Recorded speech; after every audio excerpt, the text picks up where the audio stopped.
Nampally assembly हल्के में मजलिस और कांग्रेस के दरमियान तनाज़ा रोज बरोज शिद्दत इख्तियार करता जा रहा है। एएमआईएम नामपल्ली के एमएलए माजिद हुसैन के विजयनगर कॉलोनी के दौरे के बाद ये तनाज़ा शुरू हुआ, जहां जीएचएमसी के एहलकार मुबैना तौर पर गैर कानूनी तामीरात को हटाने के लिए पहुंचे थे। अब दोनों पार्टियों के हामियों के दरमियान लफ्जी जंग शुरू हो गई। 3 दिन कबल माजिद हुसैन ने विजयनगर कॉलोनी का दौरा किया, जब एक मुकामी रिहायशी ने इत्तला दी है कि गैर कानूनी तामीरात की शिकायत के बाद जीएचएमसी के अहदेदारों ने उनके मकान को मुनहदिम करने का मंसूबा बनाया है। दौरे के दौरान एमएलए ने दावा किया है कि कांग्रेस से वाबस्ता कुछ मुकामी लोग रिहायशियों को हरासा कर रहे हैं और जबरी वसूली की कोशिश कर रहे हैं। कांग्रेस लीडरों ने एक प्रेस कॉन्फ्रेंस की, जिसमें एमआईएम के नामपल्ली हल्के में बदनवानी की हौसला अफजाई का इल्जाम लगाया। उन्होंने बताया है कि कांग्रेस के नामपल्ली एमएलए उम्मीदवार फिरोज खान ने तरक्याती कामों की निगरानी और गैर कानूनी तामीरात और तजावुजात को रोकने के लिए एक टीम तश्कील दी थी।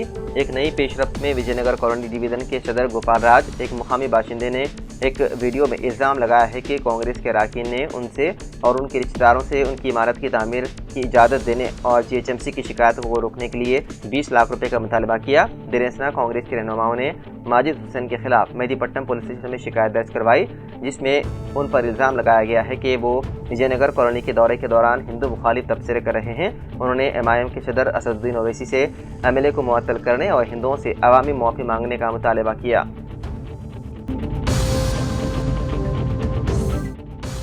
उत्तराखंड के केदारनाथ में इतवार की सुबह एक हेलीकॉप्टर हादसे का शिकार हो गया। गुप्त काशी से केदारनाथ धाम के लिए उड़ान भरने वाला आर्यन एविएशन हेलीकॉप्टर गौरीकुंड सोनप्रयाग के जंगलों में गिरकर तबाह हो गया। इस हादसे में 7 लोगों की मौत हो गई। हादसे की इत्तला मिलते ही रेस्क्यू टीम मौके पर पहुंच गई। रिपोर्ट के मुताबिक यह हादसा मौसम खराब होने की वजह से पेश आया। हेलीकॉप्टर में 7 लोग सवार थे, जिनमें 7 की मौत हो गई, जिसमें एक बच्चा भी शामिल है। हादसा ऊंचाई पर होने की वजह से रेस्क्यू टीम को मौके पर पहुंचने में काफी ताखीर हुई। बताया गया है कि हेलीकॉप्टर में गुंजाइश से ज्यादा अफराद सवार थे।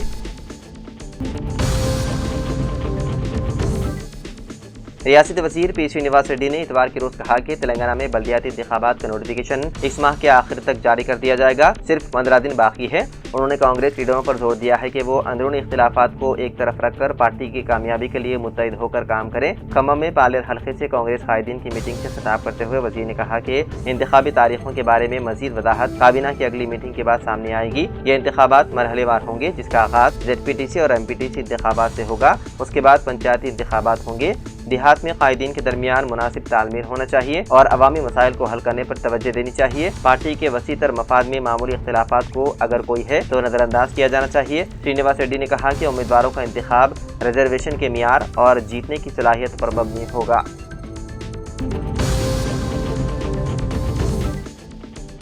हैदराबाद की केपीएचबी कॉलोनी में पीजी हॉस्टल की लड़की लापता हो गई। केपीएचबी कॉलोनी की एक वुमेन्स पीजी हॉस्टल में रहने वाली ये लड़की लापता हो गई। पुलिस के मुताबिक 25 साल दीपिका, जो वरंगल की रहने वाली है, 1 जून से केपीएचबी कॉलोनी की रोड नंबर 2 पर वाक़े वीआर वुमेन्स पीजी हॉस्टल में मुकीम थी। जुमेरात की शाम तकरीबन 4 बजे वो हॉस्टल से बाहर निकली, मगर उसके बाद वापस नहीं आई। हॉस्टल इंतजामिया ने फौरी तौर पर दीपिका के घर वालों को इसके बारे में मुतला किया। जुमे के दिन दीपिका के भाई ने केपीएचबी पुलिस स्टेशन में बहन की गुमशुदगी की रिपोर्ट दर्ज करवाई। पुलिस ने सिलसिले में केस दर्ज करते हुए दीपिका की तलाश में है मसरूफ। एनटीए यानी कि नेशनल टेस्टिंग एजेंसी ने नीट यूजी साल 2025 के नताइज कर दिए जारी। तेलंगाना के जीवन साई कुमार को 18वां और आंध्र प्रदेश के डी कार्तिकरम को 19वां रैंक हासिल हुआ। वाज़ेह है कि गुज़िश्ता माह 4 मई को नीट यूजी का इम्तिहान मुनक़िद हुआ था। नीट के इम्तिहान में तेलुगु रियासतों तेलंगाना और आंध्र प्रदेश की नुमाइंदगी करने वाले तलबा ने बेहतरीन मुजाहिरा किया। तेलंगाना से 41,584 और आंध्र प्रदेश से 36,776 तलबा ने नीट इम्तिहान में क्वालिफाई किया। तेलंगाना से के जीवन साई कुमार ने 18वां रैंक, जबकि शनमुख ने 48वां रैंक हासिल किया। वहीं आंध्र प्रदेश से डी कार्तिकरम ने 19वां रैंक हासिल किया। इसके अलावा मोहित श्रीराम को 56वां रैंक हासिल हुआ।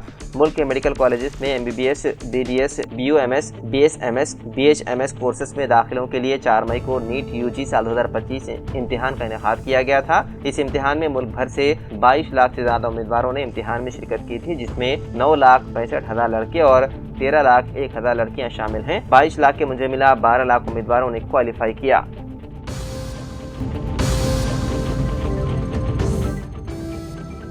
राजा सिंह को जान से मारने की मिल रही है धमकियां, पुलिस सिक्योरिटी में इजाफे का मुतालबा। गोशा महल से बीजेपी के रुकन असेंबली मलौन टी राजा सिंह ने मंगलहाट पुलिस से रुजू किया और इल्जाम लगाया कि उन्हें 2 दिन कबल नामालूम अफराद की जानिब से धमकियां में फोन कॉल मौसूल हुई थी। राजा सिंह के मुताबिक चारशंबे की शाम तकरीबन 4 से 4:15 के दरमियान कुछ नामालूम अफराद ने उन्हें कम से कम 9 फोन कॉल्स किए, जिनमें गुमनाम कॉल करने वालों ने उन्हें धमाका खेज मवाद से जान से मारने की धमकी दी और उनके खिलाफ नाजेबा जुबान इस्तेमाल की। एमएलए ने पुलिस से दरख्वास्त की है कि वो इसकी मुकम्मल इंक्वायरी करे और धमकी के पेश नज़र उसे और उसके अहल खाना को तहफ़्फ़ुज़ फराहम करे। उन्होंने दावा किया है कि पहले की गई मुतादिद शिकायतों पर पुलिस की तरफ से कोई जवाब नहीं मिला। मंगलहाट पुलिस मामले की जाँच कर रही है। रियासती हुकूमत ने राजा सिंह को बुलेट प्रूफ गाड़ी और 2+2 सिक्योरिटी फराहम की है।